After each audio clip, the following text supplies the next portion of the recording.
Welcome back to Low Key Legends, where each week we dive into the mind and mindset of amazing creative professionals, bringing out the nuggets of creative wisdom and entrepreneurship that you can use in your business. This week, my guest is Ben Johnson, the owner and creative director of Elegant Seagulls. Elegant Seagulls is a digital agency focused on merging creative and conversions. Started 17 years ago in his bedroom, working with local clients. Ben Johnson asked the simple question, could it be done better? And they think they found the secret sauce. During that time, Elegant Seagulls has been fortunate enough to work with amazing clients like ESPN, Forbes, CNN, Panasonic, and Audible, and they are now 16 people big. In this episode, we dive into snowboarding, knife making, and our growing relationship with our time outside of work. So buckle up and join me in this episode in this far-ranging conversation with Ben Johnson. Ben, I'm just so glad to have you on the show and to be chatting. And for everyone who doesn't know, Ben Johnson is the owner and the founder of Elegant Seagulls. Just a longtime friend at this point, has helped out Rogue and helped out me to develop into a far better studio owner. So a round of applause for Ben Johnson, and thanks so much for being here. Yeah, well, thanks for having me. I mean, it's been a long time since I've done one of these things, so I hope I'm not too rusty. But yeah, just excited to chat, and always been a big fan of your work, and honored to be on. Well, awesome, Ben. I wanted to jump inside the time machine, the DeLorean, if you will, and go back to what got you into design. I know that you have a long history of snowboarding, so I was curious if there was a crossover between the two and what made you want to take the leap and dive into the world of graphic design and entrepreneurship. Yeah, I mean, snowboarding was really like the crux of everything I did growing up. I was like totally obsessed. I definitely have like an OCD personality in general. But like growing up, I used to snowboard almost every day, especially once I got my driver's license. I would like go to the hill all day, come home, do homework. I think the only day I didn't ride was Mondays because it closed at 5. And then I used to go to Mount Hood all summer to snowboard. And then when I got older, I was a coach counselor at High Cascade Snowboard Camp too. And I think that like snowboarding was just a huge influence for me because I started making snowboarding films, like just for fun with my friends.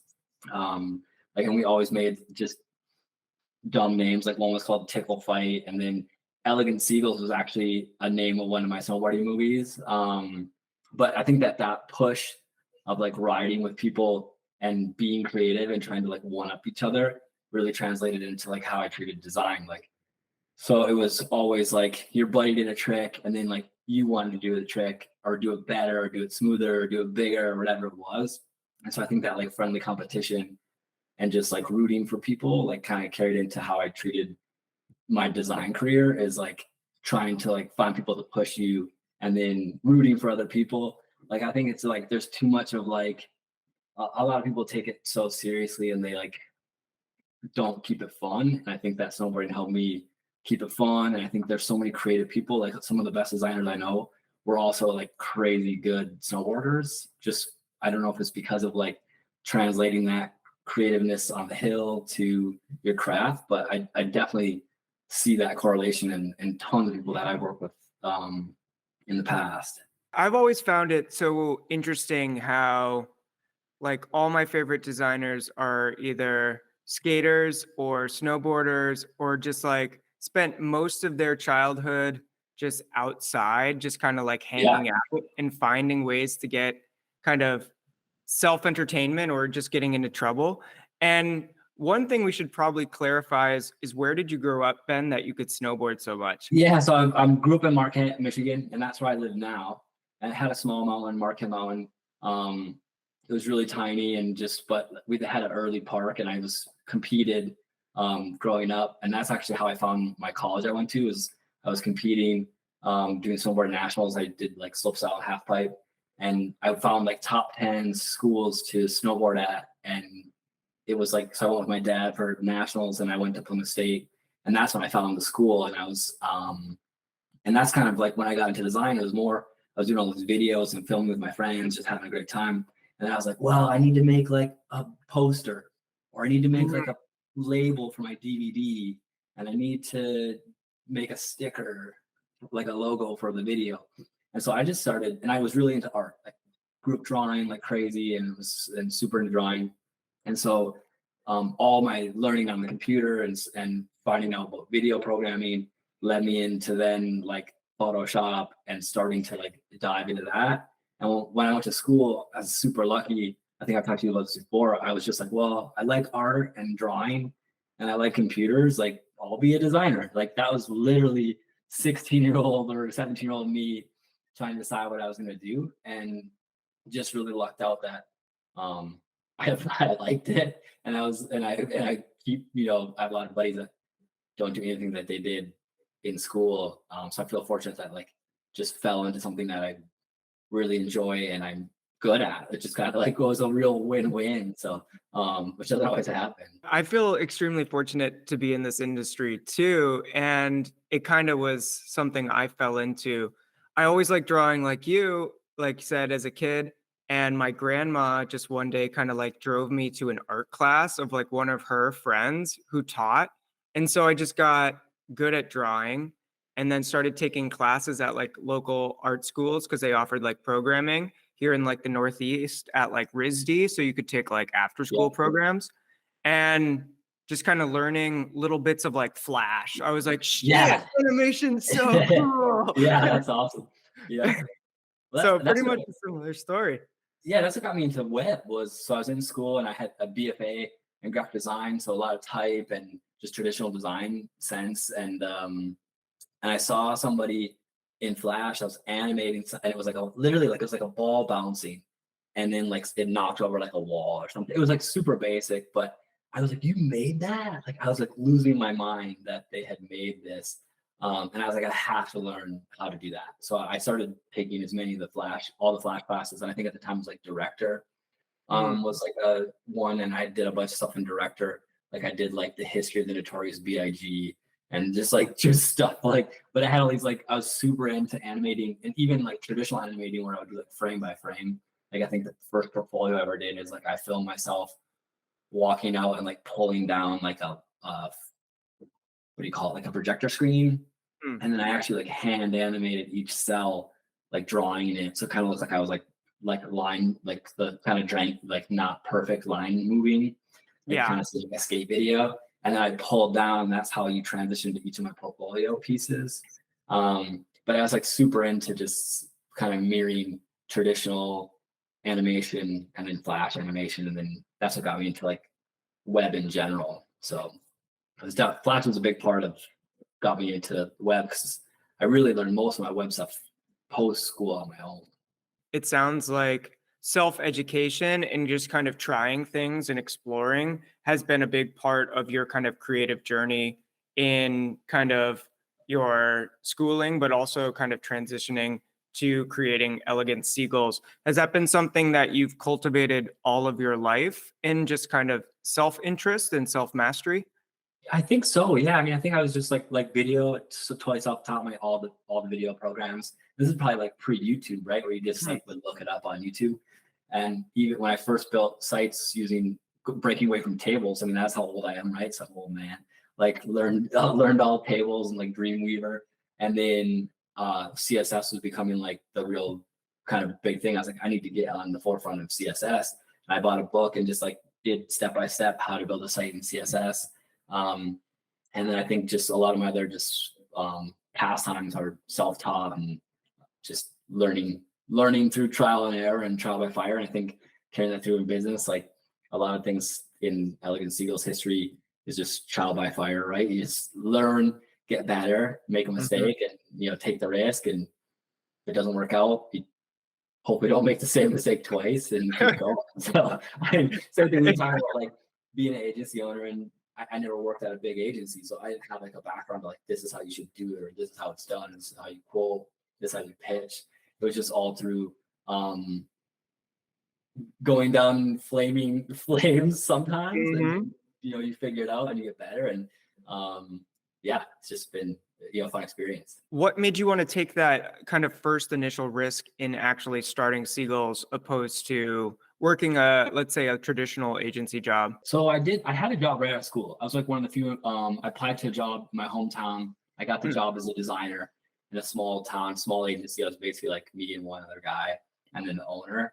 And it was great. Like I learned a lot, and the guy I worked with was like really into CSS, and that sort of started getting me more and more into my web stuff.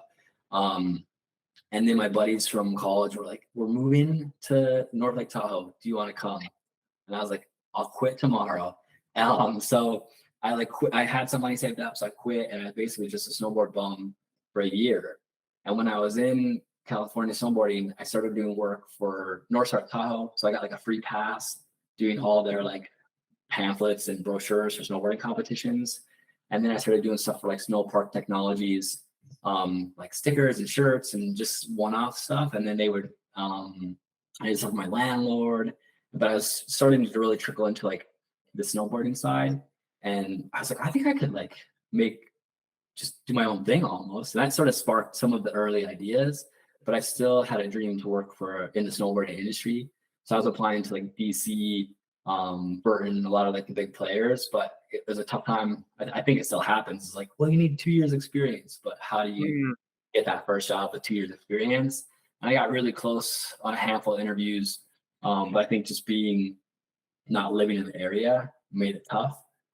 So I decided I was going to rally and kind of figure out what I wanted to do. I moved home and I was like, I think I'm going to just keep doing this freelance thing and just make it more official and start a business.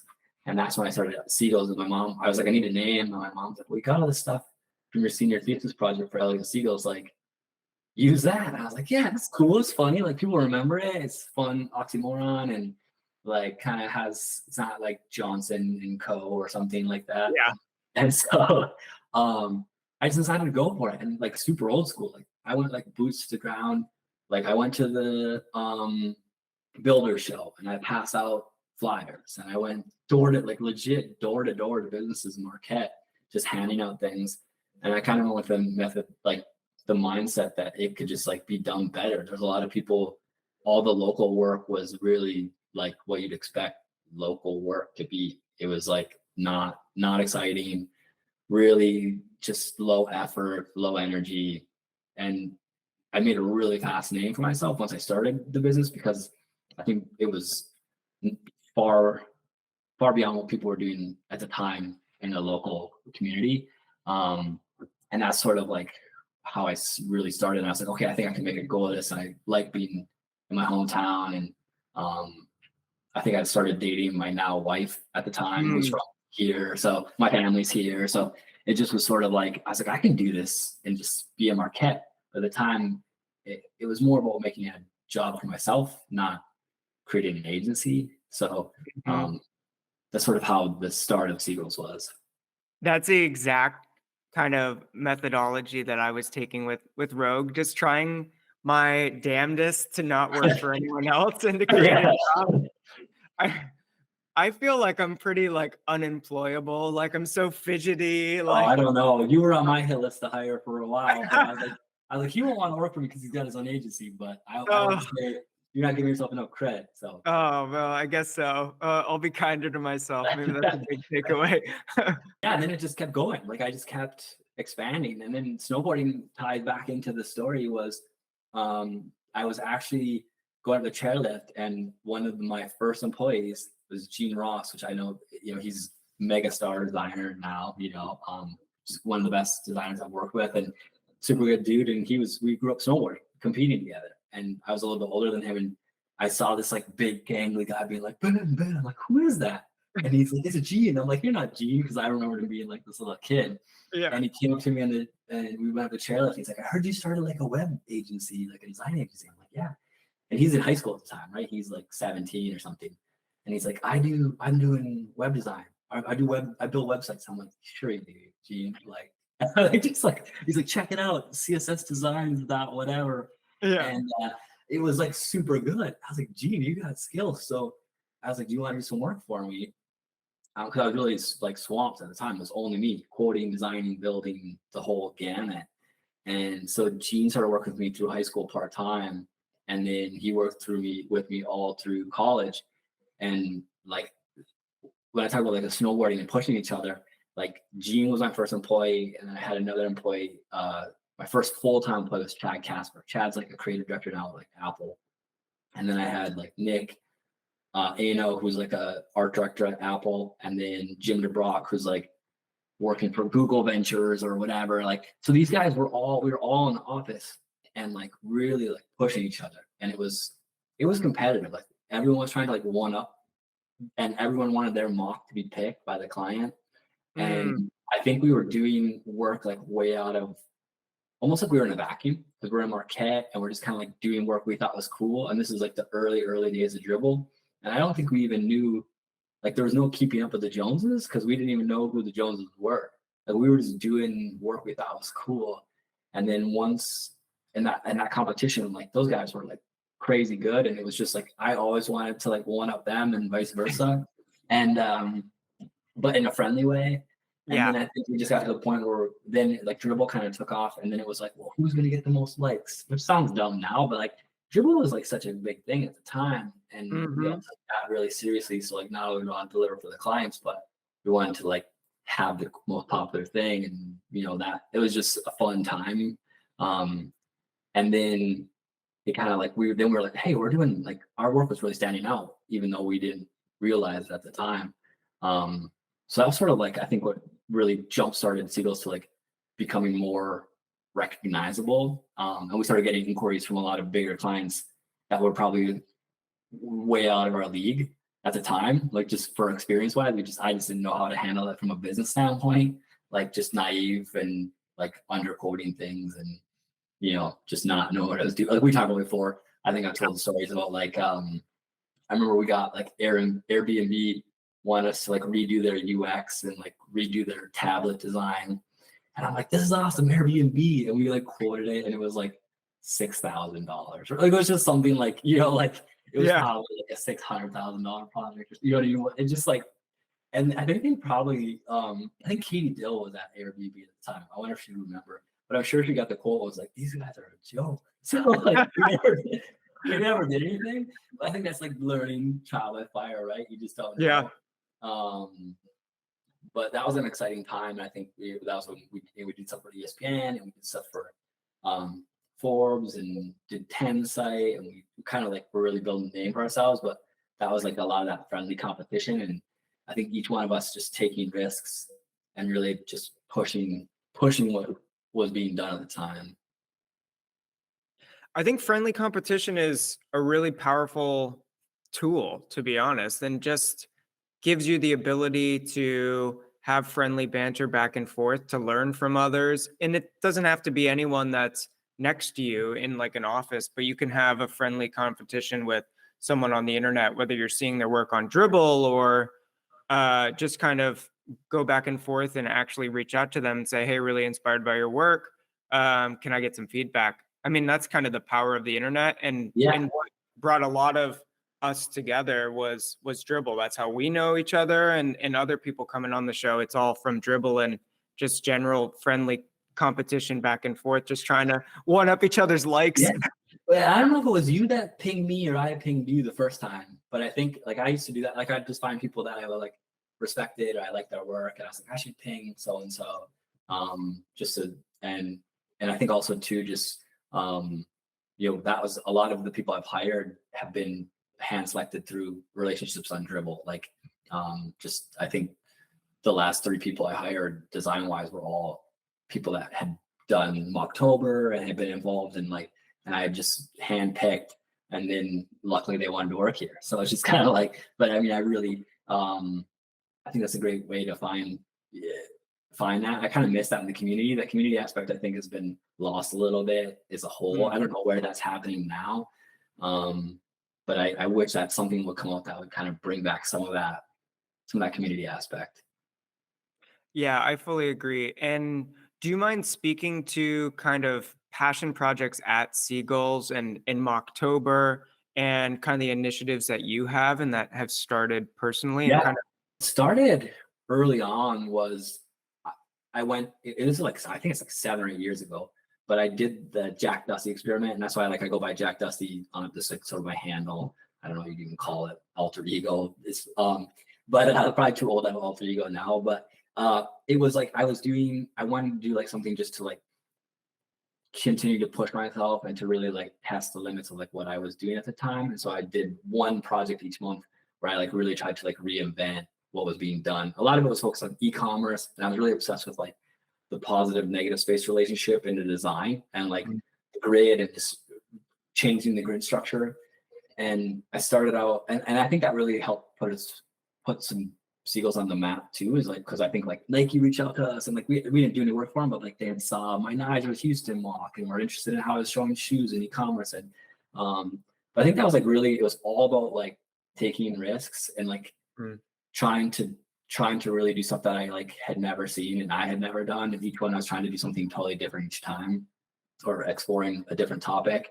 And some of the ones I think were the most successful were the ones I was like the most like, people are going to not get this, or like people are going to think I'm dumb, or people are going to like not appreciate this, or should I even show it? Like I think my John one was probably one of the most popular things that I ever posted. And I was like, should I even post this? Like people are going to think I'm crazy, or like people are just going to be like, this guy's off his rocker, right?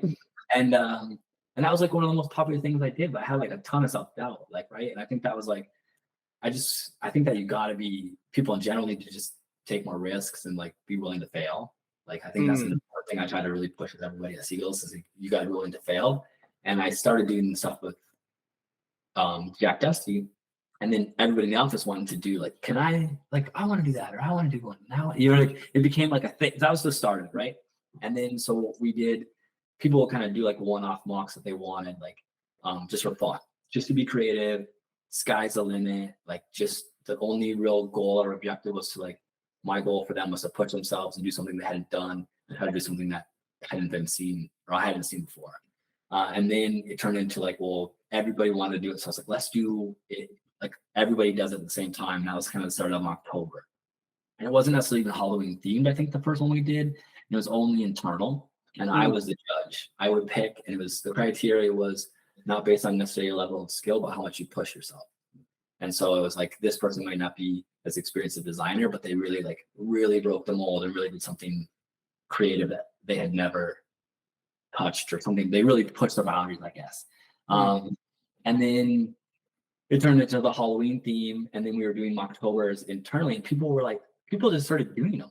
Like, we weren't even asked. It was just on Dribble. Like, people started doing it. I was like, we should make this like a competition.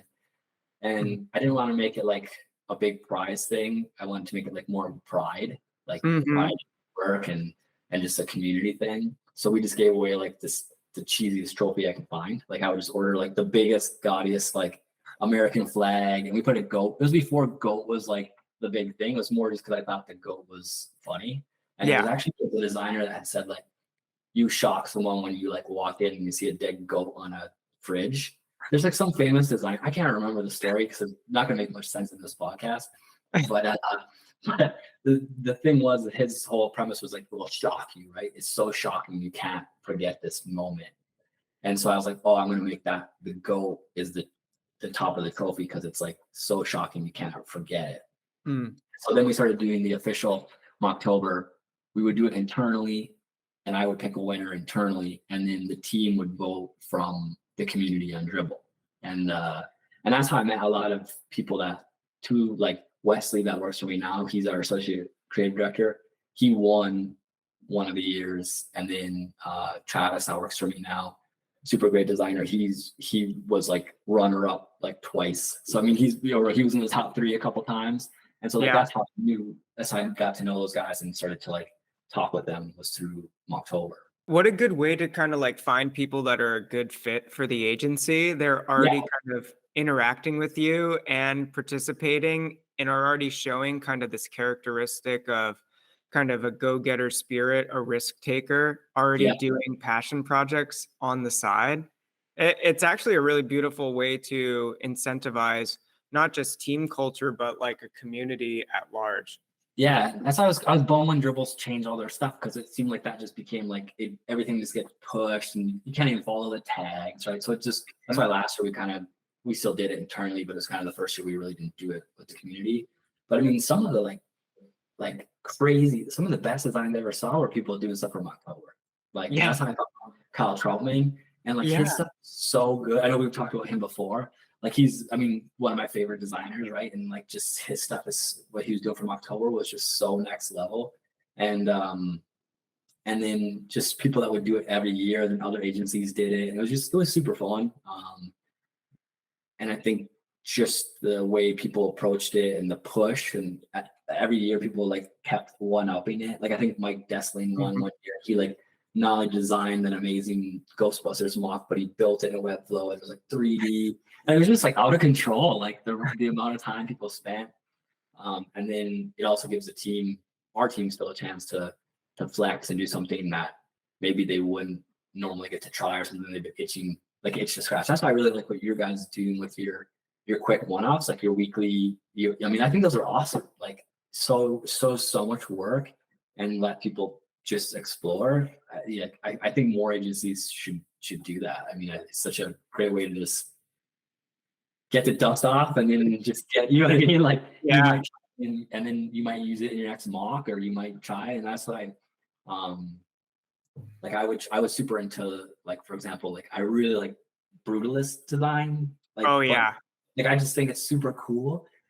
And I really am drawn to like the abstractness and type and whatever, and just so different. But then when you see, you're like, how do you translate that to like a SaaS company? It's a hard ask, right? Yeah. So, but I like the challenge, right? So like I'm like always trying to sneak in. I'm like, what are the type? Like, and so I think it's sort of by exploring those things in passion projects, you can sprinkle in pieces to other designs, right? And so I think that being able to continue to break the mold, one of the things I think young designers I talk to from like the university, they're like, well, my style is really minimalist, or my style is whatever. And I'm like, how do you know? Like I was like, I've been doing this for 20 years. I don't know what my style is, right? Like, you know, like, and I don't want to sound like, I want to be adapting and changing. Like, I feel like when I started mailing it in, I'm doing the same thing every time. Like, I might as well quit, because I feel like that's when I've like lost my love for it, right? And so like, I tell all my advice for like younger designers when I talk to people is like, you need to try 10 different styles and do an app, do an e-com, do a product, you know, like do a fashion site. Like you need to really adapt to all those different things, because unless you're working for a company that only does X, right? If you work at Facebook, you have a Facebook app, sure, right? That's great. But if you work at an agency, you need to be adaptable and be able to pivot and think on the fly. And yeah, that's kind of a ramble. Sorry, but yeah, that's what beautiful. Yeah, but yeah, when you talk, it made me think of something. When you talk about people that work at like Facebook, no knock on Facebook, right? Like I worked at Facebook, but it always bummed me out when like some of the best designers that I knew went to work at like Google, or like, and their work disappeared, right? Like, do you remember they disappeared. Nick Franchi? Yeah. One of the best designers, like at the time, I think he was the best. Like insane. This dude, you were the best designer. And I met him in Utah. I was there to be a judge of a design contest, which was super fun. And I knew the guys at Underbelly, and they invited me to be a judge. And so I was there judging, and I met Nick, and I think he was at Super Top Secret at the time, or just being done at Super Top Secret. And everything he did was just like blew my mind. Like I was like, this is so good, this is so good, this is so good. And then he went to Google, and I still talk to him here and there, like, or on Instagram, but like I haven't seen any of his work, and I'm like, man, I wish I could see what he would have been creating still, like on a day-to-day. You know what I mean? It's always this balance between getting that consistent check, being creative, and the balance of the two. I mean, if you are kind of barred from doing any passion projects, or kind of freelance work on the side, then a lot of people just stop and kind of Yeah. just live like their consistent normal lives. And that's fine if that's what they want to do. But I've always been so ingrained in like the process and Yeah. just trying shit out and experimenting with styles. That's always been the thing that fueled me. And that's why I'm like, I'm unhireable because I always want to just do something else all the time. I mean, that's why you're right. The perfect fit for being a creative director at agency, right? Like that's Mm, what you should be doing. But I always get bummed because like there's like just guys that I was like, man, what did they have created just at an agency or on the fly, right? Because that, but I mean, I think there's you can push things. Like we do a lot of corporate stuff and we work with a lot of like corporate big clients.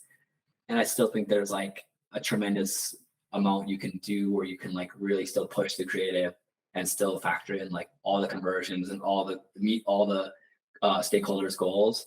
It's just it gets watered down one level typically, right? So like, but for one of the things we try to do is like let's still continue to like push that creative and mm. really push the boundaries on everyone, and we can always wrangle it back. So we still keep that mindset even with our largest clients. Is we're always going to try to do something a little bit unexpected or play in the deep gray area of a brand guide.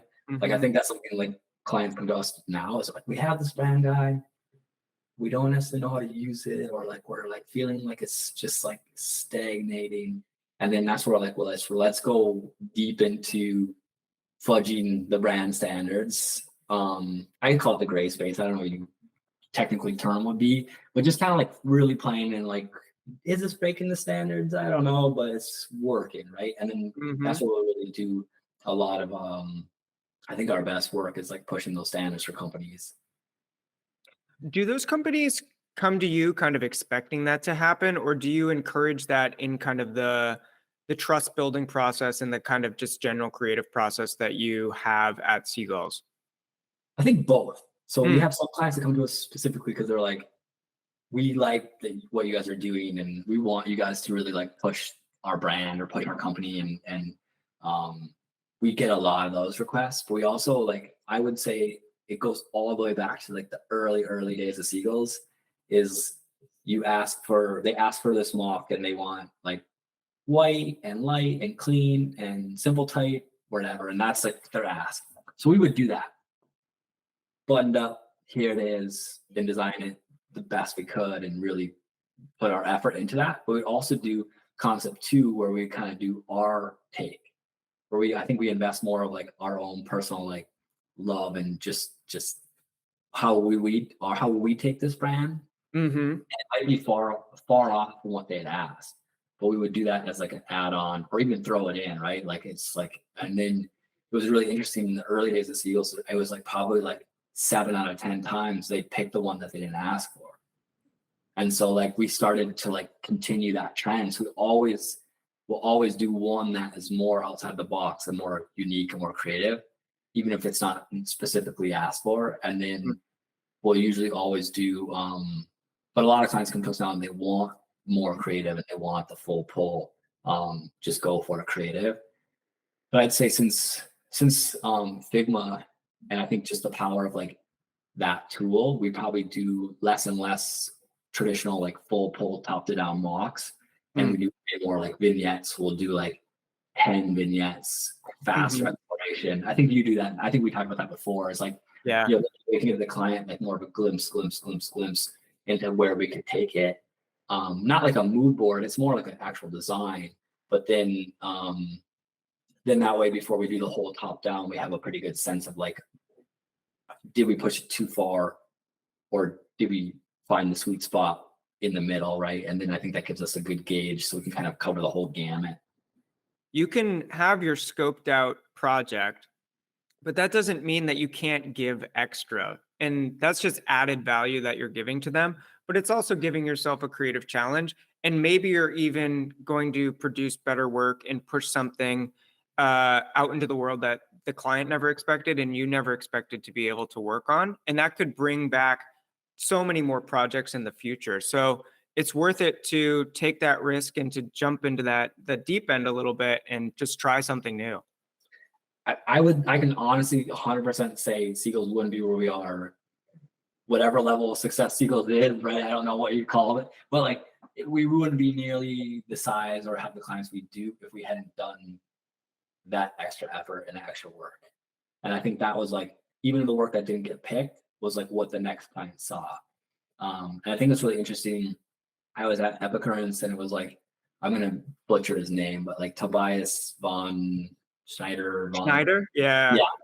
He had said like the last 3 things you have in your portfolio is what your next project's going to be. And I was like, huh, that's right. It's very true, right? So like literally just the other day we posted something about like it had like robots and green energy and like on Twitter. And then like a company that did like molding for cars with like robots and stuff reached out to us. It was like literally like a 1-to-1, right? So that was really interesting because it just showed like, even though the work we had put on Twitter was concept work that wasn't selected, and the work that we ended up delivering was like more, I guess, safe. Concepts is what drew this company in, and they were like, we want this. We want to like, they want to recruit, right? They want to look cool to recruit. They want to plant their flag as like the industry leader, and they really want to like stand out and like not follow the trend of what the space is doing, but kind of set that trend. And like those are clients that are for us are dream clients, right? Like same thing for you. You're like, yes. They're checking all the boxes for what you want to hear. Not all clients live up to that, but like in your head, you're like, this is what I want to hear, and this is so.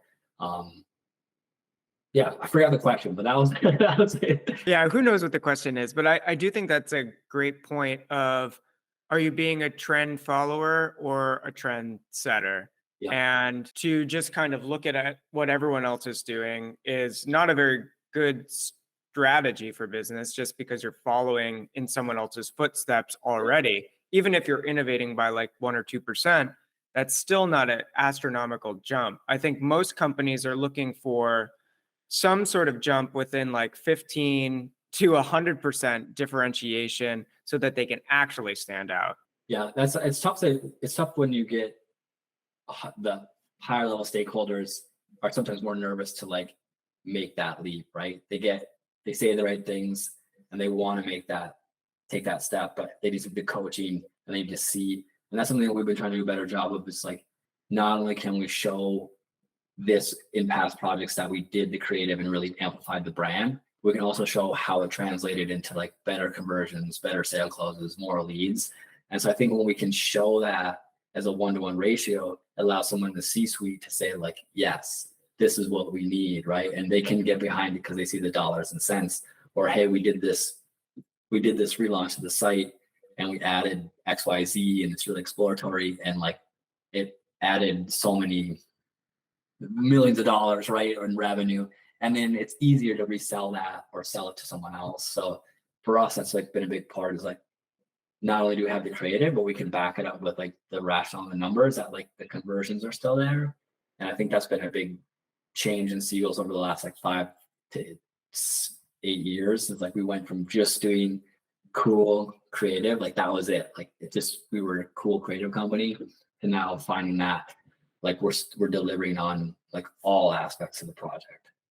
And that's really like the level up moment for, I think, a lot of agencies, and including like Rogue, is taking a look at the hardcore data, the metrics, and using that to kind of prove that the creativity is worth the investment, that there is more to it than just kind of looking beautiful.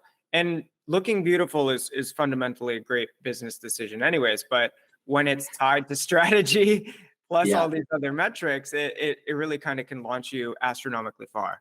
Yeah, I agree. I mean, I think you got to have both. I mean, it's just a lot of companies, I think, just they follow so close to the tried and true. Like this has worked, and this worked for like ecom, for example, right? It's like everyone follows the exact same path, or like SaaS projects, they follow the exact same path. But you can still hit all those tried and true tools, or like make sure you have all those customer flows and journeys mapped out, and make it look beautiful and make it feel different, right? You can do both. It's just harder. I think it's just when people get into this uncomfortable space and they're like, they default back to safety net of what they've done in the past. Mm. So I think that's where, like, when you're in that space and you're feeling frustrated and you're feeling uncomfortable and you feel like you're something's not right, that's probably when you're most on the right path, right? You just have to break through. And I think that's where people give up and they just, I don't want to say mail it in, but they do the same. You know what I mean? So Yeah. it's just a mindset change. I call it slaying the trend monster, where you're Yeah. Yeah, I like that. I want to steal that one. yeah, So, no, go for it. Yeah, steal it.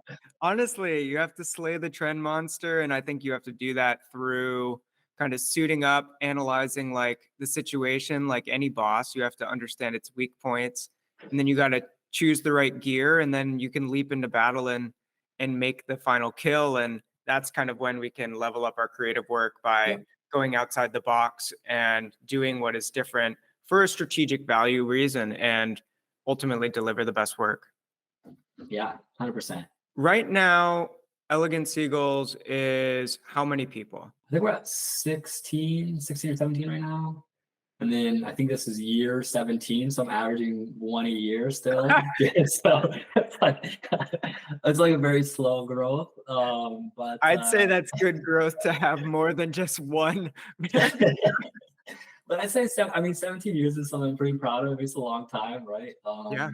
For like an industry lifetime, it's feels like two lifetimes. But Honestly, with just like the crazy shifts in technology and tools, that is like 2 tech lifetimes right there. yeah. Well, I mean, like I was just talking to someone the other day. Like we're spending a tremendous amount of time trying to keep up on tools and what's happening, and I still feel like we're barely keeping up. It's changing so fast. I would be way more nervous if I was like an agency like 10 years ago. I feel like that would be a much tougher ask to launch an agency now from zero. I think it'd be a tough. I mean, people still do it. I think people are gonna do it and do great, but I think it's just a harder ask for unless you have some ins with bigger clients, because you're going to be competing against so much like AI driven tech and AI driven design. It's just a harder sell. Yeah, I think that's very true as well. And what I've been trying to do is trying to support essentially like the illustrators that I have like within Yeah. my life, because I feel for us, we're tackling strategic goals. There's a branding aspect, there's a technical aspect, there's an implementation aspect. And it's a lot harder if like your whole career was doing custom illustrations for certain Yeah. styles or certain clients. And that's what I've been trying to do, is just support them as best as I can, whether it's just like pieces of illustration for articles that I'm writing, or just like, hey, help me brand this stupid thing that I came up with, or like my ultimate frisbee league, because like I want to keep you around. I want to jam on this and make it sick. Yeah. No, I mean, it's definitely changing. I mean, you can feel the change. Like I'm sure you felt it. It's just, you can feel a shift. Yeah, I think that there's going to always be demand for people that can understand and problem solve on the fly, and think outside the box. I think all those things are going to be super important moving forward still. So I think that the industry as a whole is not going to be major shakeout, but you're going to see roles change and position. People probably be cut because of AI and some of these other technology shifts. We've seen it with clients already, where they're cutting back teams or cutting back because of just industry changes or technology changes. And I guess my only word of advice to anyone listening, if they're worried about this, is to be the person on the forefront learning these things and keeping up with technology as best you can. Definitely invest the time to know what's happening and shifting. Ultimately, we're kind of at stage 1 or 2, whatever you want to kind of deem it at, but it's going to kind of exponentially shift. So learning the tools, knowing how to manipulate them would keep you at a competitive advantage in your position. Totally. I mean, I think just making sure you have like enough knowledge too of like where you think it's going to pivot to, right? Because I think there's a lot of positions where, like, if you're, to your point of being at the forefront, you can be right there and ready and queued up. And, you know, we're already getting asks for like, how can we use AI? How can we do this? And so like, if we weren't already investigating and researching that and doing that internally, we wouldn't have that ready for our clients. So I think just being proactive is you're never gonna lose out on that. Unless you're like the best of the best in one specific area, like you got to be prepared for some change. So I think it's just important learning. It's like if you're, you know, someone like Brian Powell, like I think he's like one of the best designers out there right now, right? And like just so good at like what he does and his use of type. Like he's gonna probably do his thing, and like no one's gonna touch that, right? It's just he can own that because Yeah. he's so good at it. He can talk the talk and walk the walk. But I think there's a lot of people that are like doing a lot of talking, but they can't back it up. And I think those people are gonna be in trouble when AI and tech come knocking. Yeah, maybe that is kind of one important case for if you do have like a certain style that you kind of like own, then that is like a good leveraging point, because then people will be mimicking you opposed to trying to experiment with a bunch of different things. If you do kind of own like a specific style and that's what you love and do, that could be a way to kind of just stand out within the general design market. Ultimately, Seagulls does that. Ultimately, Rogue does that with everything that we kind of put out into the world, but we shift it depending on the client's needs. So that, I think that is a little bit of useful advice. It's just so new. It's hard to know. You know, it's hard.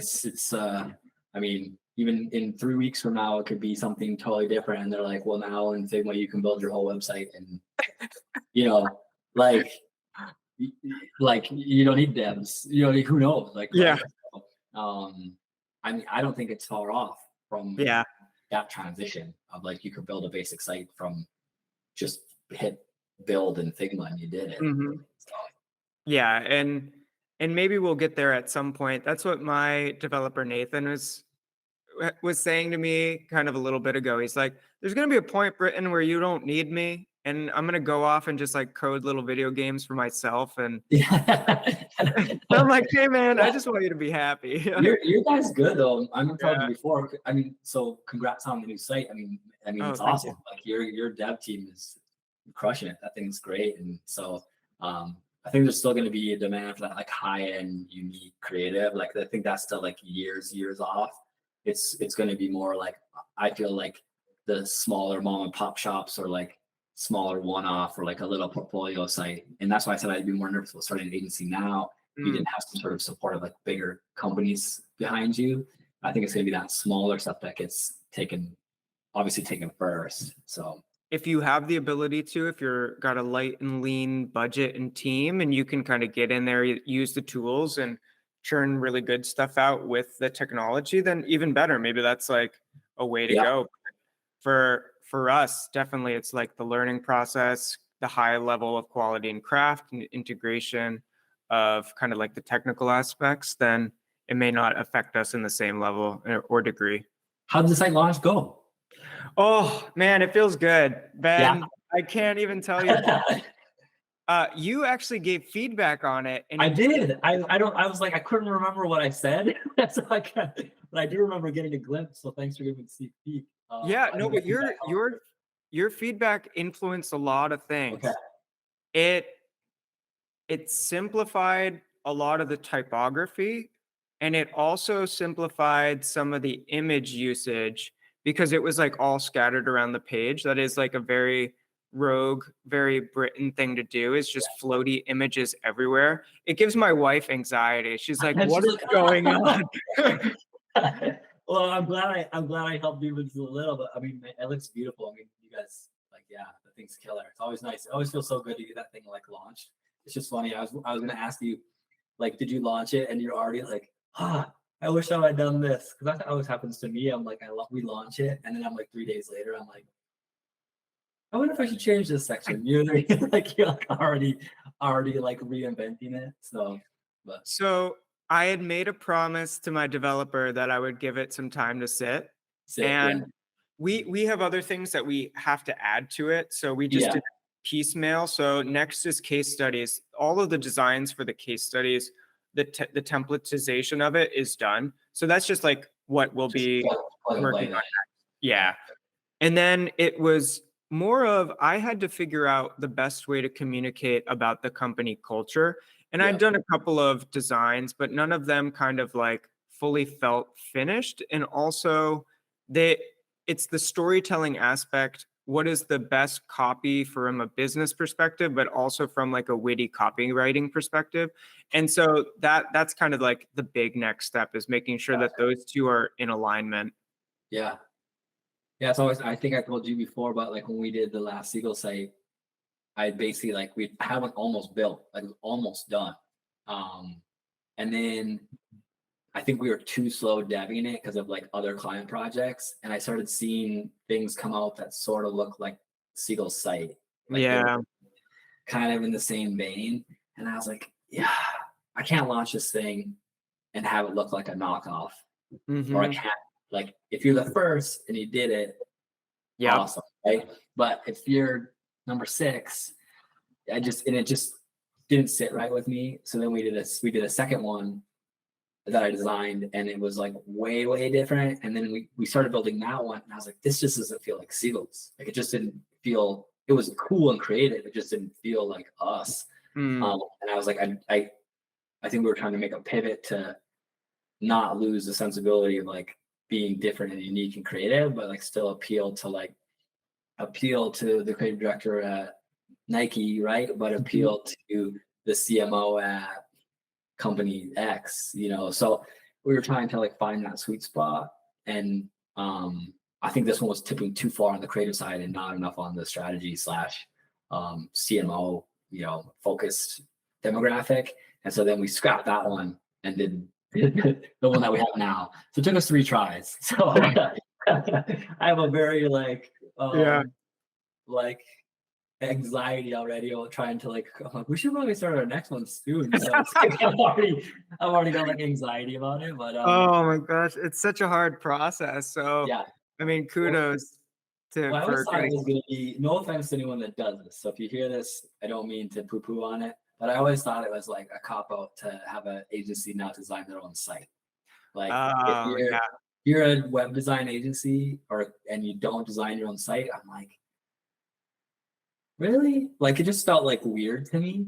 But I would agree. then I'm like, okay, we're swamped, we're busy, we're maxed out, and then I'm gonna try to fudge in this site too. Like it's a hard ask to do it right, and it is hard to design for yourself. But for me, it's been like a personal thing. Like I feel like if you're an agency that does creative, you should design your own site.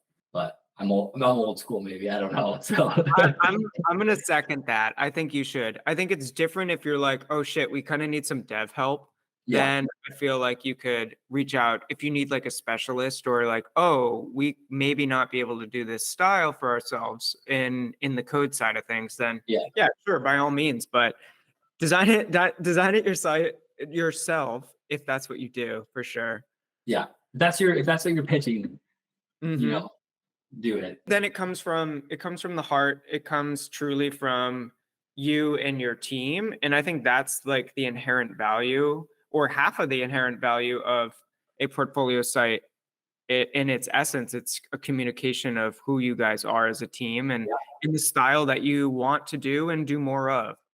Well, I think we talked about this before, but like I want people to like get an idea of what it's going to be like to work with us, right? Like Mhm.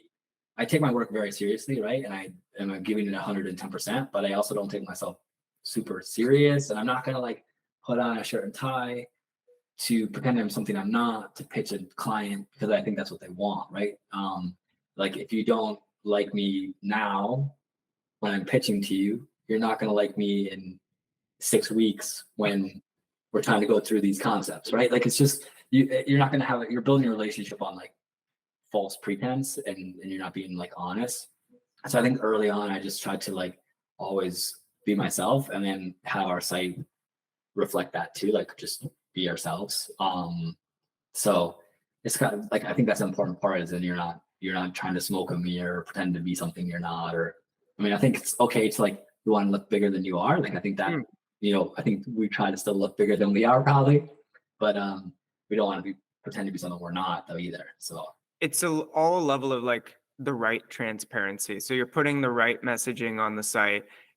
You can still look like you're leveling up or bigger or like more professional than maybe you are at that stage in time, but that's going to help you get there at some point. You're going to attract the right people. It'll help you to become the type of person to do that type of work, and then you're just continually growing and evolving. Yeah. Well, we'll get people that contact us and think that we're like 3 dudes in a basement, and we'll get people that will contact us and think that we're like as big as like Basic. You know what I mean? Like they're like, oh, how many people do you guys have? 100? And I'm like, no. Like, I don't know how our whole team's on the website. Like, so it's just funny to see like the perception of like what people think for whatever reason, right? Like how they interpret it, the site or how you're communicating it. Yeah. So it's just funny. It's like funny to see what comes through sometimes. So yeah, it's funny because like Basic, there's like 4 people like listed, and then we all know that they're like 100+ people, and then you guys are all listed out, and someone would think that you're that's just a leadership team. All 16 employees, leadership team. Yeah, exactly. Yeah, it's crazy. I mean, like they really blew up. I mean, I remember we used to compete against them a lot more back in the day. Like, and someone would say that they were pitching to, or like we saw like whatever them on a list or something. And I know Matt pretty well as a just acquaintance, and he's given me some like business advice and just agency advice throughout the years. And but it's insane how much they blew up. My gosh, they really self-promoted themselves perfectly and just blew up. It's crazy. Yeah, definitely shout out to those guys. It was like lightning in a bottle. They just blew up so fast. It looked like. Yeah, it's like when my one employee a year and they're like 50. But it's, I mean, I know like I know the guys from Instrument. I used to talk with Justin Lewis a lot, and we used to do some work kind of like behind the scenes for them. And it was like right when I was doing some of the Jack Dusty stuff, and they were doing like a surf thing. So we did like a surf project for them, and he became sort of a mentor for me too. And it was crazy to hear his story. They went from like 20 to like 40 to like 100. They were just making like these massive jumps in like a year span. I think in like a 5-year run, they like, 10 times their staff. It was just insane. But I mean, I think it's just also too like what your goals is, right? Like my goal isn't to have 100 employees. Like that's not something I want to do. So I want to continue to grow Seagulls, but the idea of having 100 employees to me sounds not fun. So it's like, you know what I mean? So like, it's just not like my ideal growth spurt. Someone a lot smarter than me, Jeff Tehan told me once, he's like, you got to find, like, you can't be in no man's land, right? You can be like, if you're like a 20-person agency, you can be lean and mean and nimble and pivot and adjust. You miss a project, okay, cool. But you go to like 40 or 50 people, you really have to not miss projects, and you gotta get this project, you gotta get the next one to make overhead. And then he's like, you're kind of in this no man's land for size, because you're like not a big agency, like 100 plus or whatever, but you're not a small, lean, mean agency. So he's like, that's why you see a lot of agencies go from like that 20, 30 mark, and then they like jump to like 70 or 100 or whatever. So like, he's like, just be careful you don't get stuck on no man's land or like that middleman. So I've always kind of kept that in the back of my head, is like, I don't want to get stuck as like no man's land. So Yeah. I mean, people do it to some agencies in that size that like crush it. But I think I feel like that's a tougher ask, just knowing what it costs us to run the agency. Like having that and just dangling over your head all the time is just, I think it'd be a real challenge. The peace of mind of knowing that all your people are taken care of, and the kind of add-on of all these additional kind of expenses with the larger agency, plus all of the benefits, plus all of the salary and the office space. Like, yeah, definitely. That's a thing to lose sleep over for sure. Yeah, it's crazy. I mean, it's scary. Like and it's also too, like, you want to like, I don't know. I like something about like the idea of like knowing all of my team. You know what I mean? Like, I know all the team. I know that they have kids. I know what they're doing. like I care about all of them. I think they care about me, you know. So like, so if they're dull, they're pretending really well. But like I think that the idea of having a team that like I might not ever even meet them or know them or what, it just seems I think that'd be tough for me just mentally. And, I mean, maybe once you have more teams spread out to like help manage that, it'd be different. But for right now, I like having staying nimble and then we can pick the projects that we really want and then like build those super strong relationships where like, you know, we become part of the companies we're working with versus just like having to churn it through. So that's sort of my take on it. I'm curious about your management style, Ben, and kind of the breakdown at Seagulls. Are you kind of leading the kind of creative side of everything at once, or have you delegated tasks to specific teams? What's kind of the structure that you have? So I think we've been shifting the last couple of years. Like, so I used to be more hands-on and like managing like the whole team. Like, and like I used to do all the reviews until like really recently, for example, and things like that. Like, and now we've kind of delegated that to my right-hand man, John, and he's like our managing director. And so he's handling a lot of like the biz dev, sales stuff, team, like that side of things. And then I'm handling primarily helping just like lead the overall direction of the company and then the creative team itself. So I still do design. Like I try to give it up. I told you before, like I was like so busy and I was like not designing. I was like, maybe I should just not design. I couldn't. Like I think I just quit or like do something. You know, I can't not design and be here, even if it's just a little bit.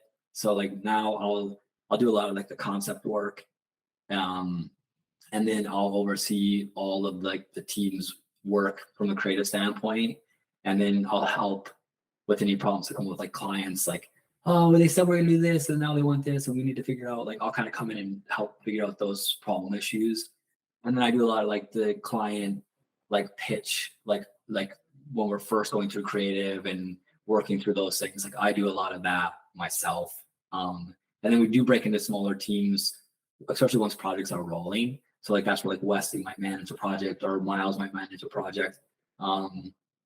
Like you talk about like the push of like teams, like the old days of Seagulls, like I think the design team now at Seagulls is like as good or better than any team I've ever had. Like these guys are incredible, and definitely pushing me to be better. Like, I mean, I think I put them against, I mean, anybody. Like, Yeah. you know, like, so I mean, if anyone wants to do a charity challenge or something, Oh, like 4-on-4 or whatever, or something like that, 5-on-5.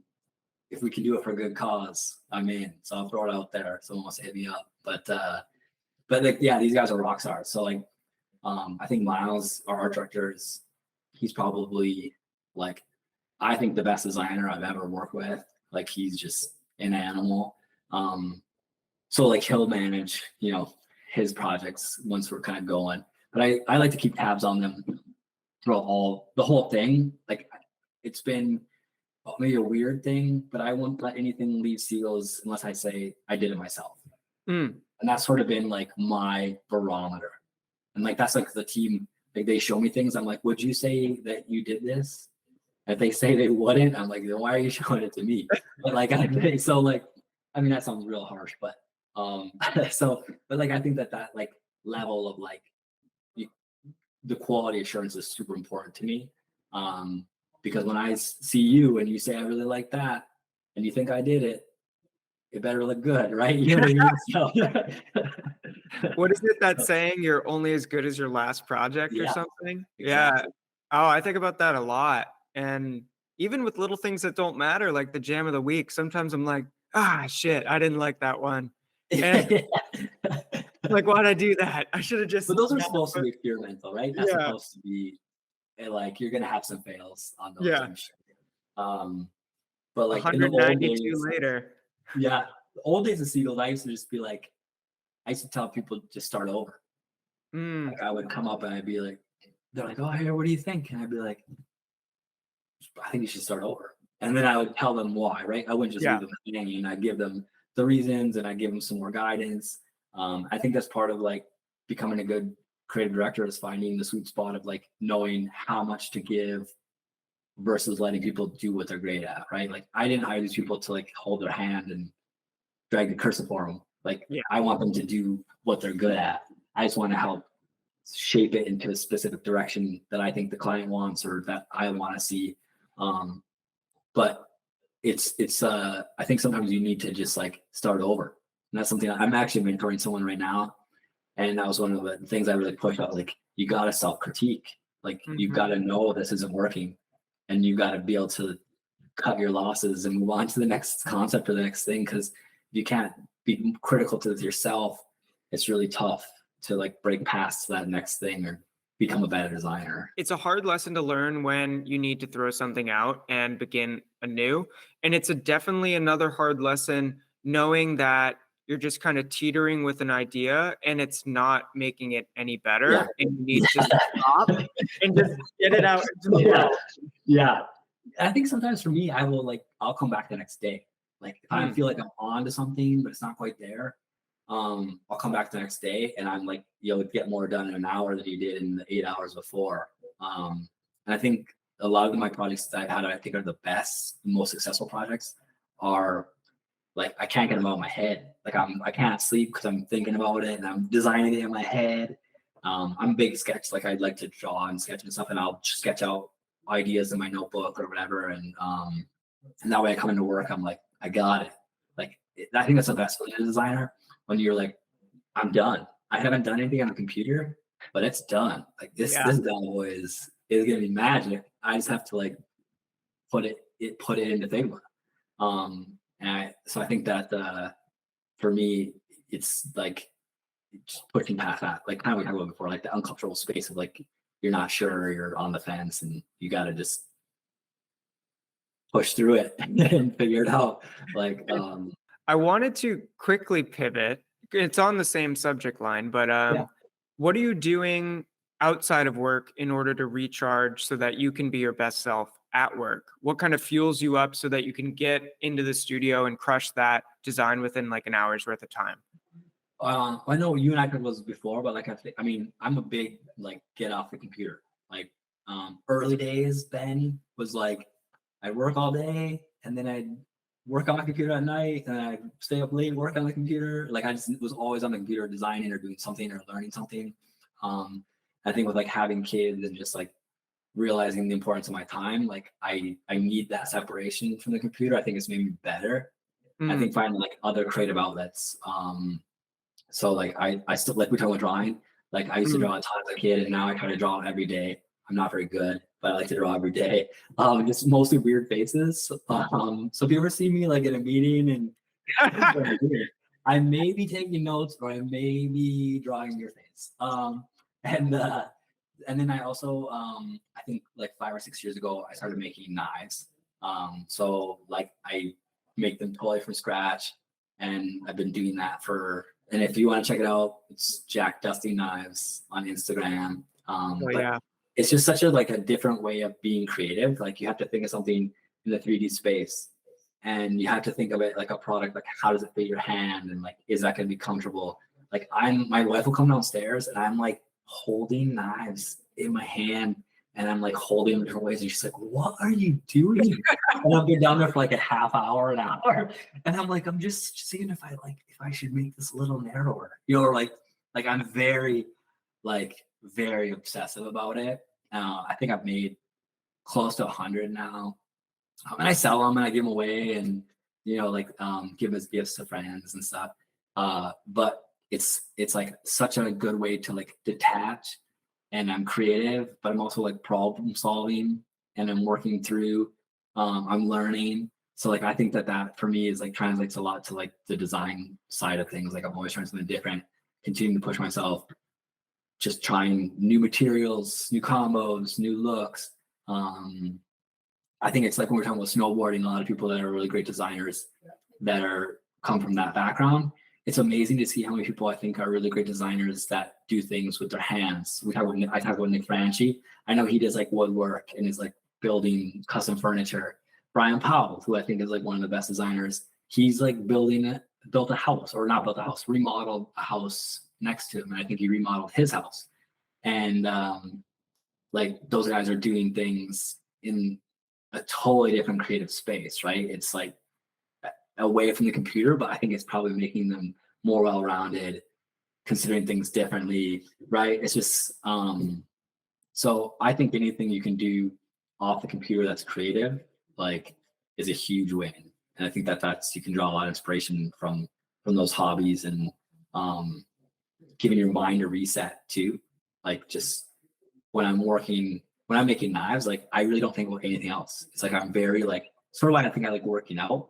Like I don't think about work, and I don't think about like trying to fix something or my kids being grumpy or whatever. Just like like I'm just like Yeah. I'm doing my workout, or I'm running, or I'm lifting, or I'm working on my knife project. Like I get very, very focused, and I kind of shed all that distraction. And I think it just gives me like a clearer mind than to like when I do come back to trying to solve a different problem. So There's so much overlap between my favorite creatives. They're all doing something outside of work because I want to yeah, get off the computer. And they're usually in the gym like a couple times minimum a week. yeah, And same thing for me. I feel the same way about weightlifting, where it's like the only thing I can focus on is the weights in my hand and trying to get the reps. yeah. Otherwise, I'm potentially could hurt myself or Yeah, die. yeah, yeah. That's old man. This is a syndrome of old man slash trying to do Olympic lifting and not being smart. So yeah, there's people are. I mean, this is where I sound like an old curmudgeon, but like people are like on their phones so much, right? They're on their computers so much, Mhm. and like for me, it's like I want to be outside doing something outside with my kids, or I want to be doing something active, or I want to be doing something creative, not on the computer. So like for me, that's like it doesn't even matter what it is, Mm. just something that separates me from that day to day. And it took me probably like 10 years to come to that realization. It wasn't like just I always did that. I used to be on the computer nonstop. I think that, but once I made that shift, I think it really helped. I had to learn that myself. I feel like my first job out of school, I went to work and I stayed up till probably like 1 in the morning, like every day, just like designing and hustling, like Yeah, yeah, freelancing. Like, but when you're young and dumb, like you can do that. You have the yeah, energy. And I'm not old by any stretch of the yeah, imagination, but like I can't do that really too much anymore. It's just it I feel like I value my time more, and I value my time off the computer almost as like this sacred time where I get to yeah. have the ability to kind of refresh and recharge and take care of my mental health, my physical health, and I come back the next day even stronger. Yeah. Well, you want to have time for your wife and your Yeah. family and your friends, and um, I think that all those things. I mean, I don't know if you want to have kids, or you guys are gonna have kids or not, but like that changes things too, right? Like Mhm. you want to be like, this will be controversial to some people, but if it came down to me making more money or me having more time with my kids, like I pick my kids every time. Like it's not even a Every question, time. right? Like they're by far my most important thing. I think I'd be just as happy working at Starbucks and having time with my kids than I would if I made 10 times what I make now and working 80 hours a week. So like I've kind of made the shift that like I don't even take meetings after 4:30 usually. Like that's like I will Mhm. do it for, you know, hey, it's ESPN. We want to do a call at 5. I'm there, right? Like kind of but I usually come in early so I can be done early to hang with my kids. Sounds like you're an excellent father, and kids are Just try your yeah, best. try. That's all we can do, man. It's like I try to be a good husband. I'm a new Yeah, husband since October. Kids are definitely on the radar. yeah. My wife is an actress, and there's a production of Legally Blonde coming up next Oh, year. that's awesome. Yeah, So he really, really wants to be Elle Woods. So yeah. there's no way in hell that No we're having a kids. child Wow. right now. Well, how old are you again? So I'm 29. I'll be Oh my 30 in gosh, January. you're a young buck, my friend. You've done a Oh, lot already for 29. I Congratulations. I I don't really say my age too much, so it takes me off Sorry, guard. I told you cut it out. Cut it out of there. No, no, no. No, not for any particular reason. I just forget what age I Yeah, am because I feel like in some ways I'm like, "Oh yeah, I'm like 36," but I'm yeah. not.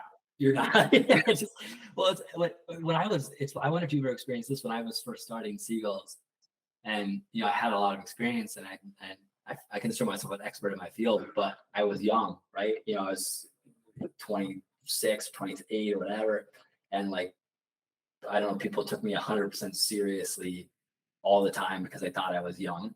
Um, Mm, I think the work let it speak. You know what I mean? I think like it's kind of like let your work speak for yourself. Don't I think it's almost like an old school like sports thing. Like let yeah. your effort do the talking and let your play do the talking, not you. So I hopefully combated that with the work that we were producing. If the person sees me for my age and not the work, then we're probably not a good You're fit. not, yeah, you're not gonna fit it. Yeah, yeah, But ultimately, the clients that come to Rogue have this headspace of just this they know what they want, but they need the help to get there, and it's this aspirational.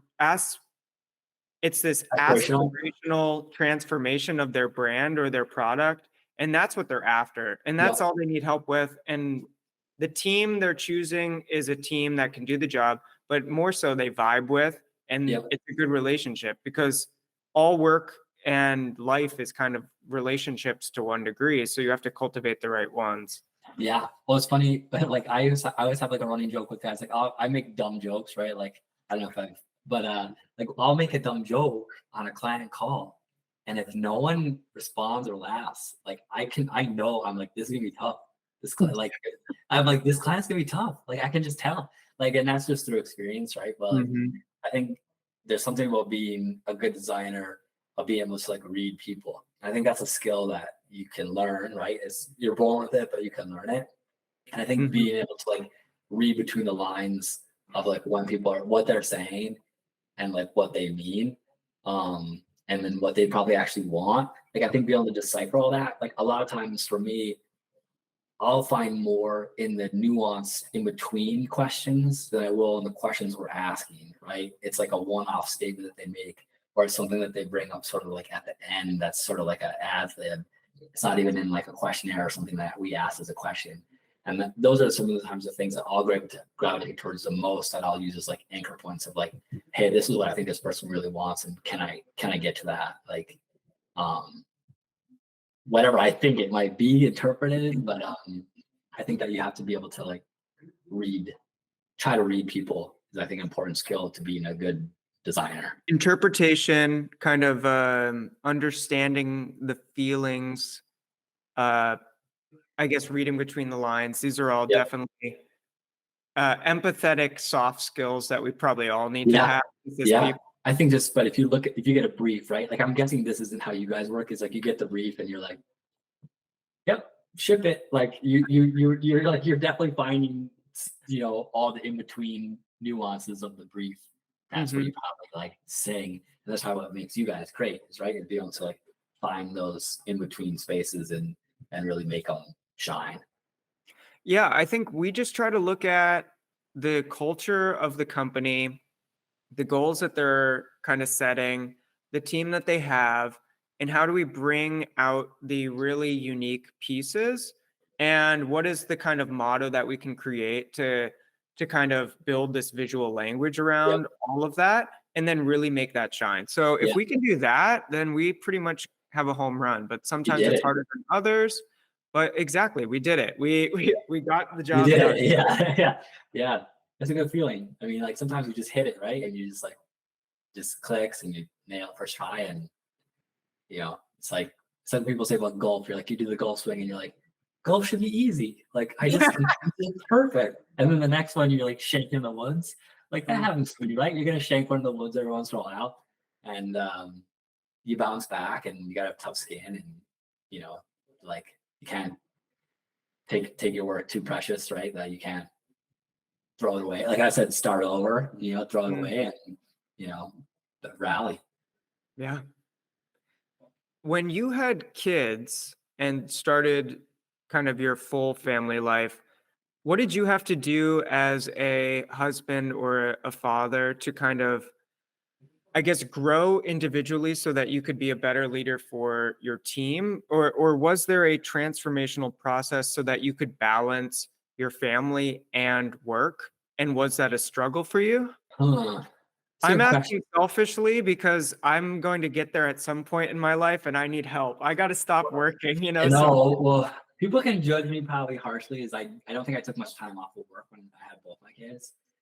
Just being the owner of the agency, it's tough, right? To like um, take a tremendous amount of time off because I do have a lot of responsibility. So I think that was hard. Mm, I think my wife is super supportive. Like my wife, it does all the billing for Seagulls, and so she's a part of the company, and so and she knows how important it is to me, and what I've invested into it to this point. And so I think she's always been crazy supportive. I think it was just the pivot of like finding the balance of like I said, stopping at I'm done at this time.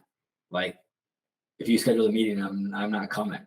Like yeah. it's very like it sounds even bad coming out of my mouth, but I had to make that break for my family and the kids. And then I have certain days where like I leave early usually on Thursday, and that's like me and my son Hobie's like daddy Hobie day. Like that's Mm, all we do. And then my wife is so great with the kids all the week. Because then on the weekends, I'm usually like trying to take the kids as much for the whole weekends. So like the weekends is like kid dad time.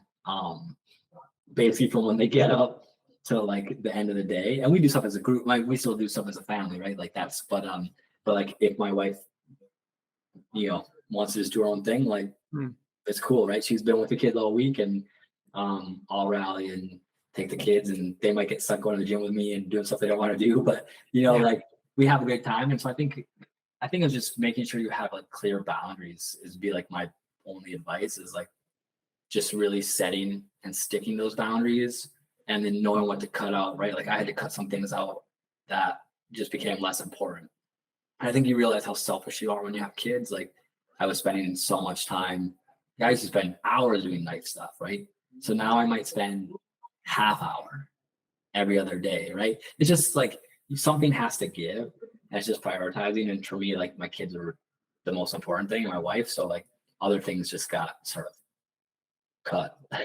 I'm going to take that away. I think that's important for me to hear based on where I am in life and the next kind of phase of being a husband, a potential father down the road, and also an agency owner. So if Yeah. you're out there and you're struggling, then take some time to reassess your priorities and realize that family comes first and work is a means in which to make money. It can also be fulfilling and beautiful and something that you love, but you have to have everything in proper balance. Yeah. I think you said it much better than me. I mean, I would design for free, right? Like I would do it as a hobby. Like Yeah. when we get projects that come through, I'm like, oh, I would do this for free. Like just I want to do it. Um, and but I still have a very clear like work. I don't like the term like work-life balance. I just feel like it sounds, I don't know, just sounds cheesy. But like it's Mhm. really true, right? You have to find a separation. And I think it's just for me, like maybe we could be bigger than we are. Maybe something could be different, but like it wasn't. The juice wasn't worth the squeeze for like what I would miss out on. Yeah, and it's all about what works best for you and the team in general. If things are working well, then there may not be a reason to change too much. Yeah, But if things are working poorly, then definitely change yeah. and pivot and grow. Well, I could give some advice I think that I could give to you, and like or just Mm, people like is that like I was at a point where for a while at Seagulls, I was working like 12, 14 hours like every day, working weekends, like just slammed, right? Just burning the candle at both ends.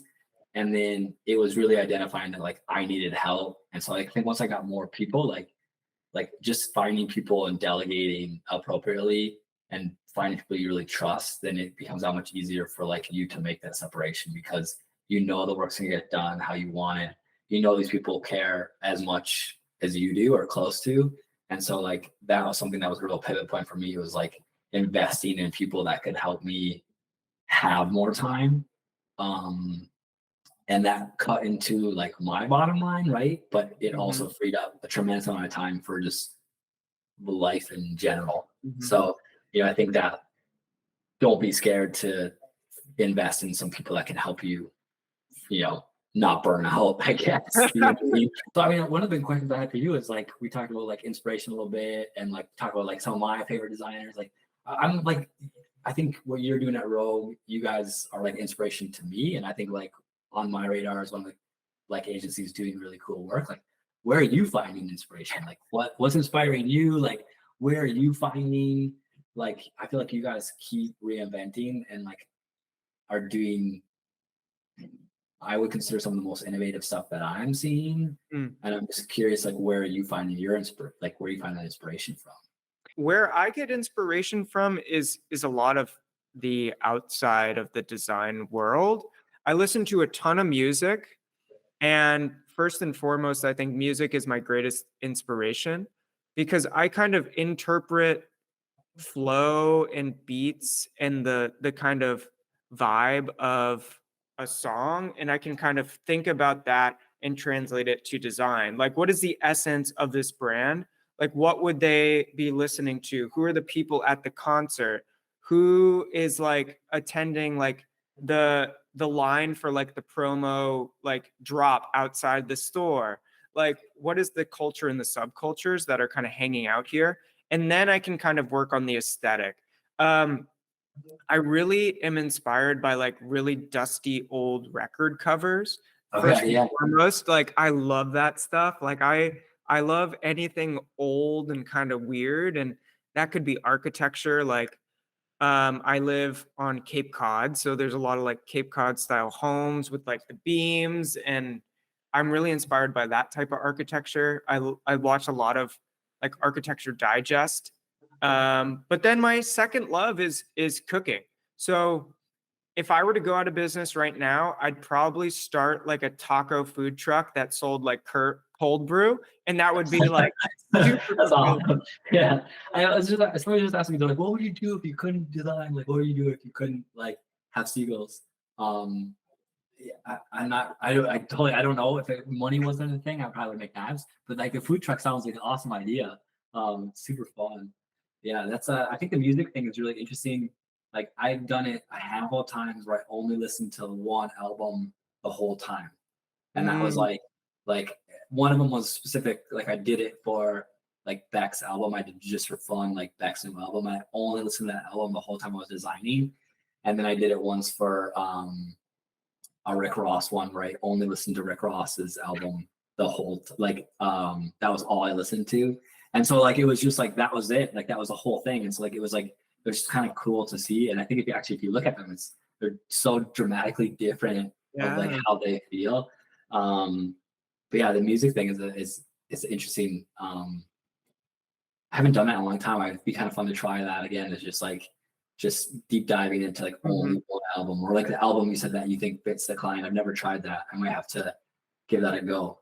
Yeah, it's either like do an album or make like a playlist like for the client. That could be Yeah, so fun as like a little exercise. Like what is this brand listening to, and give it like a little voice and kind of personality, yeah, almost like giving it life. That's just like a fun little exercise that I do personally.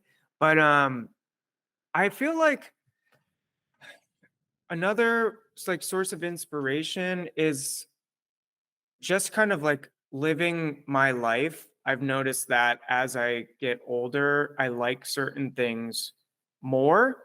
And recently it's been everything non computer related. So that's like surfing when I have the time.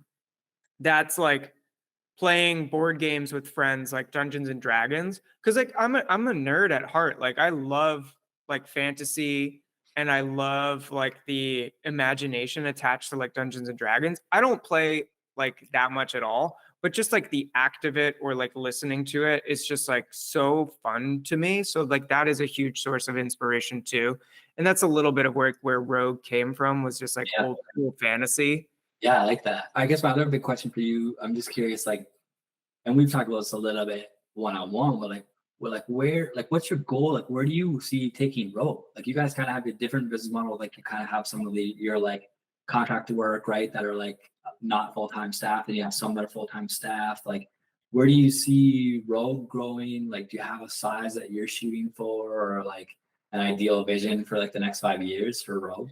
I'm glad you're asking now, because as of like You're as more ready.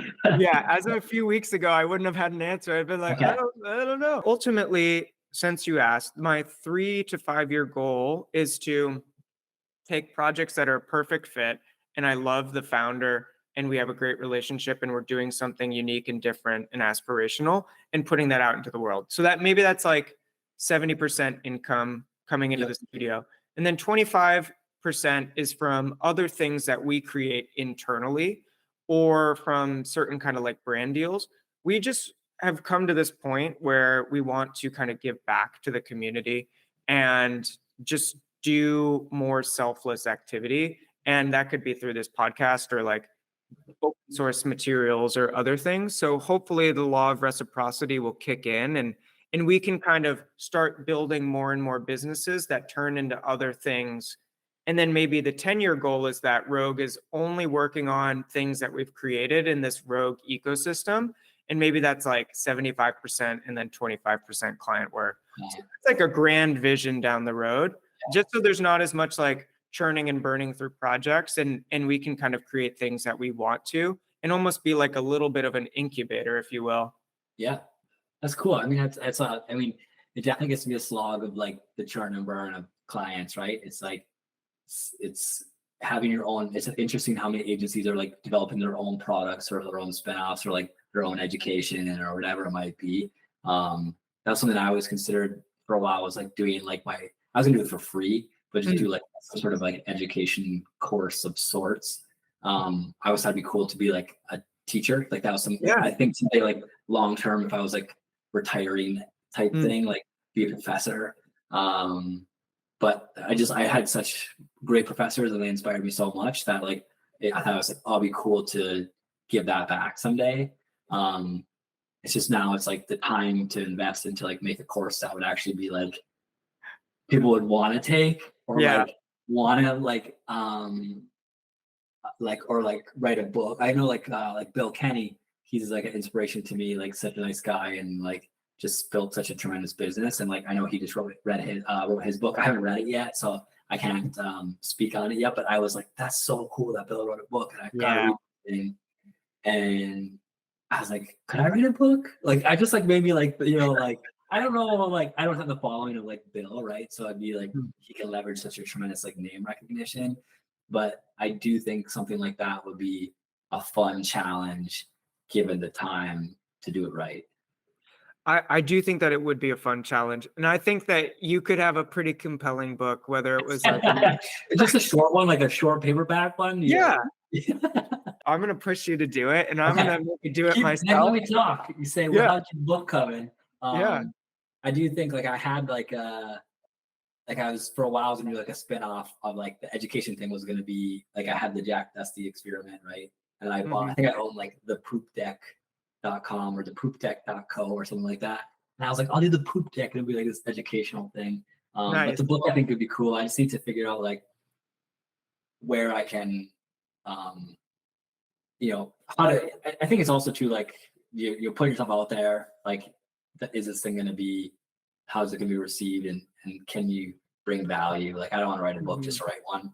I don't want to make sure that some, you know, it reflected me, and it also like help people through something, whatever the book was about, like help them get to their new goal or make a leap in their career or whatever it might be. So it's so hard to gauge value because we're all at such extreme different levels, whether you're just starting your career, or this is a book that helps someone go from like $1 million revenue to like 10 or a billion. Like it's different levels and different audiences. So it's like, who the hell are we writing for in the first place? Why would they even do it? I think finding like that, like what that niche is, right? Like I think it was something like talking about Bill again, that I think was super smart of what Focus Lab did was like, okay, we're going to be the B2B branding experts, right? They like carved out such a specific niche. And I feel like without having like some of that, I think that was a fault of Seagulls early on, is we were like doing video work and doing branding and doing marketing and we'll do SEO, we'll do this, we'll do that. You know, it's just like you're doing everything, and we didn't have the people to support it. And so I think like as you can get more focused and really find what you're good at and own it. And I think Bill and Focus Lab did that, and then they did their spinoff, you know, their spinoff brand and stuff. But I think having a book that's really focused like that would be, I think, one of my goals if I was gonna write one. Sweet. So yeah, keep me honest. If you like holler at me and be like, hey, remember you said you were talking about doing this. So yeah, I'll check in like 6 months and we'll probably won't be ready. It's 6 months, but someday, yeah, I'll be like, hey, is there an idea at least? Or yeah. Well, I'll keep you on the short list. I mean, I think like, you know, our calls like this have always been really fun. Like I think I do calls like this with you, with like Anthony Harmon. I should give a plug to Harmon. He's one of the smartest, most creative guys. I've tried to hire him like 10 times and just never worked out, but like I love that guy. Crazy good snowboarder. So like flashback to just snowboarding. But I think having these kind of calls with like-minded individuals that can help push you, or like, you know, you can just bounce ideas off of, is great. And then I think just finding like I've mentioned some of my mentors, like I think like Justin Lewis, and then even just being able to bounce ideas like Matt Falk, some of these people that have done it, and like they've far surpassed where I am now and can give me some insight into problems I'm having. Like I think, so if anybody ever wants to reach out to me and ask for advice or wants to talk to me, like I'll do my best to make myself available. Only other question I had for you is like, you know, you talked about your inspiration. You talked about like what you want to do with the podcast. You talked about like if you have kids, like, do you think you'll be able to like transition that and make that separation? Do you think it'd be harder or easier? Like, it sounds like you're adding more to your list versus less. Oh yeah, this is a thing that I always do. I'm like, oh, I'm gonna like narrow in my focus, and then I get excited about something, and then I do it. So I think what it would do is, one, it would blow up my world for a certain amount of time, and it would cause me to assess my time, probably realize that I'm probably wasting time in certain areas. It may cause me to reschedule like my calendar and how I'm approaching things, but ultimately I think that it would be this beautiful new world that I get to experience. So it's always going to be scary. It'll be different, and it would be a huge adjustment, but I do think that it's something that I'm willing to dive into, take that challenge, and ultimately try to work to be the best like father and husband that I could, but also just taking care of the team. So I don't know how much time I'd be able to take off because I don't have the systems in place at the moment. That's right. Yeah, that's what happened to me too. Yeah, the systems I feel like would be huge if I like could. I guess I have 9 months of a pregnancy to try to structure and delegate and figure shit out. But that's what I'd probably do in advance, is like, how do I delegate? How do I turn certain systems and processes into a machine and then come in where I need to be? Yeah, makes sense. Yeah. It was crazy. I had a guy that I work out with, and he works at Indeed or something like that as a developer. And he got like insane, like I think he got like 4 months off or 3.5 months. It was like mind-boggling. So he took like a month off when they first had the baby, and then he went back to work for a while, and then he took like basically the summer off. And I was like, how's it going? He's like, still on summer vacation. And I'm like, that's insane. I think I took like 3 days off, which is like, but which is not like, I'm not proud to say, like, it was just the nature of the beast, like, you know, what I had to do. But I have some fast, furious questions here, because it seems like just being sensitive to your time. What's one book, movie, and or show that has changed you in some way? It could also be a comic. Okay, I'll use a comic book because that's easier. So we were talking about comics, so like So my favorite comic book growing up was this comic Prophet. It's like a lot of this original art is from Prophet. And then they remade it in its Prophet Volume 3. And it was like way more like sci-fi and weird and out there. And I hadn't really been reading comics, and I read this Volume 3 by Brandon Graham was the writer. And it just like blew my mind, the creativity. I think I read it like 3 times, and I was just like, and I actually kind of had a relationship on Instagram, like texting back and forth with Brandon because I bought some art from him and stuff. And but it was just so different and just so unique, and it just like I just gravitate toward those kind of things. Books tougher. I read a ton, but I read a lot of times just for fun. I'm actually reading it's like the Paul Itzler book about David Goggins, like where he has a Navy SEAL stay with him. I should look up the actual title, but it's super interesting of like how he's shaking up his life, and it's just like getting out of your comfort zone. So I really respond to that. It's like a super motivational book that I'm reading right now. And that's just like the current. And then shows, I don't know. I mean, I watch a lot of shows with my wife, but more just for fun. Like I don't know if I have anything that's like really super inspired me for TV wise. I think a comic and a book, that's perfect. Yeah. What bands or music did you listen to high school, and how did that influence you today? Well, I was really into like Blink-182 and Green Day and like that kind of like Nirvana, that genre. And then through one of my buddies snowboarding, Brian Tobin, I remember I rode in his truck and he had like Tribe Called Quest or something like that. In his truck, like bumping with his subwoofer. And I was like, oh my gosh. Just like, I was like, this is it. Like, I was so hooked. Like, I was so hooked. And so, like, I got really into hip hop, and I still listen to rap. A 4-year-old dude just listen to rap all day.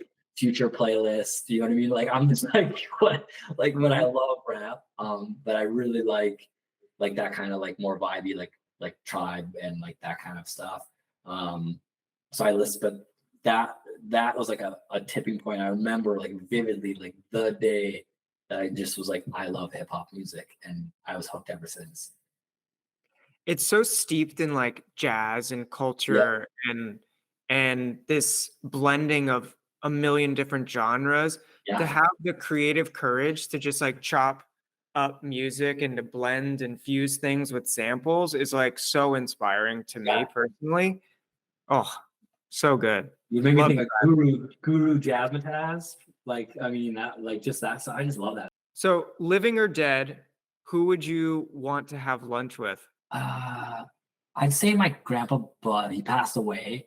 And I had a good relationship with him, and I just really like. I just wish I would have asked more questions. He was an artist, super creative, carpenter. Like, I'm gonna get emotional. But I wish I would have like asked him more stuff as an adult versus like I think I was like in college when he passed away, and I don't think I would ask him more questions about his life and creativity and things like that. I have a similar one where my grandfather owned a kind of garage, a auto mechanic shop in my hometown, Taunton.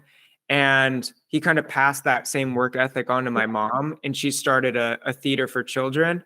And so I'm a 3rd generation kind of entrepreneur, and I feel like I'm just following kind of that lineage, where I think that's super inspiring. And I feel the same way. I wish I could get to know him now as an adult and kind of hear if he was like proud of like everything that I've done. And that I feel like that would be a beautiful conversation. So thank you for that vulnerability.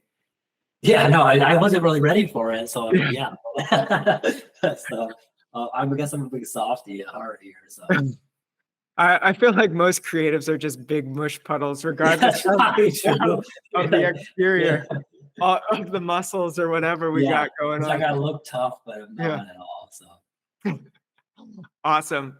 Well, I think that's a perfect place to wrap, and I'm sure we'll have more time for a round 2 down the road. Maybe when you start writing your book or put out a graphic novel, whatever it is. Yeah, it's going to be illustrated for sure if I do one. So but no, I'm honored that you even considered me to be on here, and thanks for the time, and and just Absolutely. yeah, it was a lot of fun. To everyone out there, remember that we are all legendary and have an amazing story of our own. So on our journey, let's take the time to grind, be kind, and unwind, and let's make the world a better and more creative place. So Ben Johnson, thank you so much.